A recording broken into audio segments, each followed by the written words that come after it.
नमस्कार, मेरे साथ मौजूद हैं अभी आरा के प्रसिद्ध चिकित्सक डॉक्टर विजय कुमार गुप्ता जी।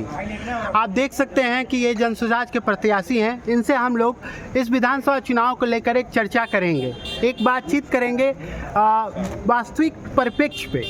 तो सर, ऐसा है कि बिहार विधानसभा चुनाव को लेकर आपकी क्या राय है? देखिए, बिहार विधानसभा के चुनाव जो इस बार की है,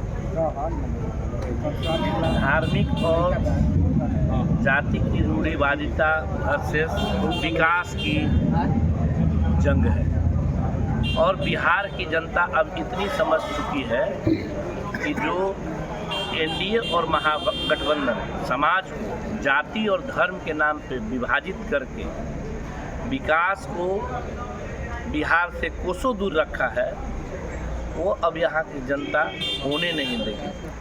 और इस बार जन सुराज विकास का दूसरा नाम है, जन सुराज परिवर्तन का दूसरा नाम है, जन सुराज बदलाव का दूसरा नाम है। और जन सुराज बिहार के लोगों की पहली पसंद है, न कि विकल्प है। जो ये विरोधी पार्टियों के द्वारा भ्रम फैलाया जा रहा है कि जन सुराज एक विकल्प है जो केवल वोट काटने की राजनीति करेगा, बल्कि मैं आपको बता दूं ग्राउंड लेवल का रिपोर्ट, मैं भी जनता के बीच में जाता हूं। जन सुराज जनता की पहली पसंद है। और जो विरोधी पार्टियां में खलबली मची हुई है कि कैसे अब उनका अपने ही मयान में तलवार समा पाएगा। सर, ऐसी है, बिहार का जो चुनाव होता है वो जातिगत होता है, ऐसा माना जाता है। तो जाति बनाम विकास पर आपकी क्या राय है? मैं तो बोल रहा हूँ कि जाति की परिपाटी और धर्म की परिपाटी एनडीए और महागठबंधन की है, और जन सुराज केवल विकास की बात करता है और मानव हित की बात करता है। इसी वजह से इस बार का ये चुनाव जातिगत और धर्मगत रूढ़िवादिता से विकास की धारा की राजनीति पे विश्वास करने वाली जनता की विजय की कहानी लिखेगा जन सुराज। आप एक आरा के जाने माने डॉक्टर हैं, और राजनीति में आने की क्या वजह रही आपकी?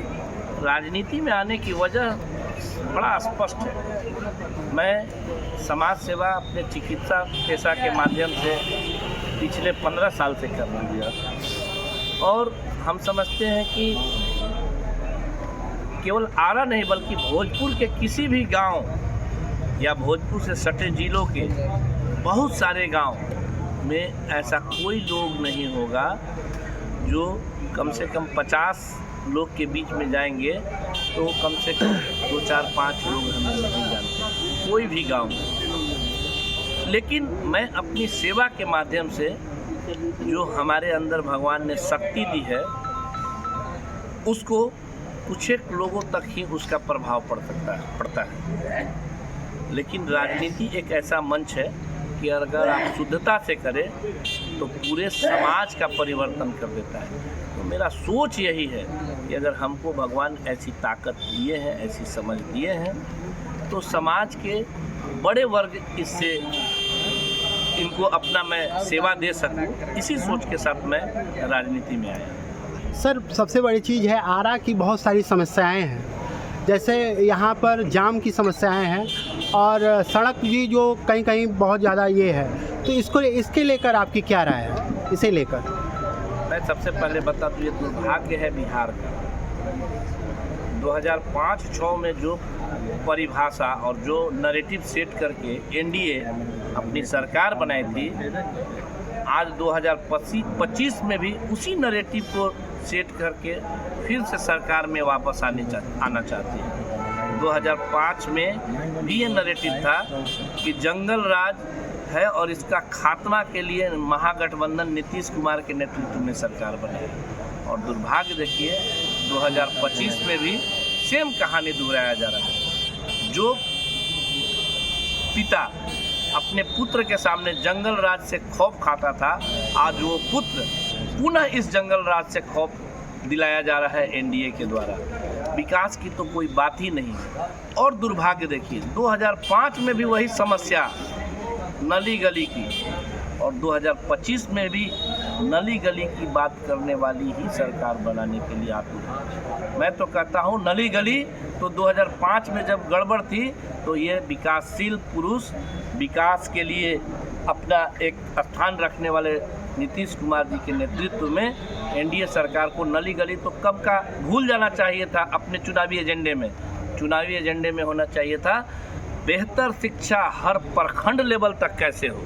अभी तो डिस्ट्रिक्ट लेवल तक ही ये शिक्षा का प्रभाव नहीं आ पाया है। आरा जो ये है, इसे लेकर अगर आप जीतते हैं, आप अगर चुनाव जीत जाते हैं तो आपका विज़न क्या होगा? कुल मिला के विजन तो केवल विकास का ही है।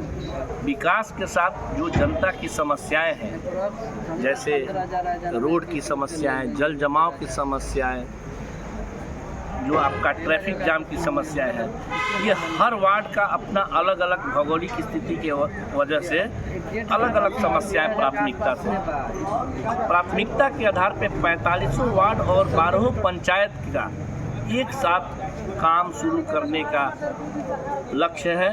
अगर मैं यहाँ से जीत पाता हूँ यहाँ की जनता के सहयोग से, तो हर वार्ड और हर पंचायत के द्वारा 5 प्रायोरिटी के हिसाब से वर्कशीट बना के जो टॉप प्रायोरिटी का है वहाँ से शुरू करना है और इस काम को 6 महीना के अंदर पूरा कर लेना है, ताकि उसके बाद किसी को नली गली और जाम की समस्या न हो। बात केवल विकास की हो, बात केवल शिक्षा की हो, बात केवल रोजगार की हो।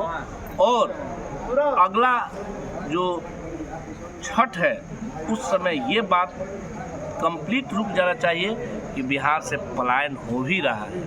बिहार में ही लोग अपने जीवन को इतना सुचारू रूप से जिएंगे कि बिहार से बाहर वाले को सोचना पड़ेगा कि अब हमको बिहार की तरफ रुख करना चाहिए।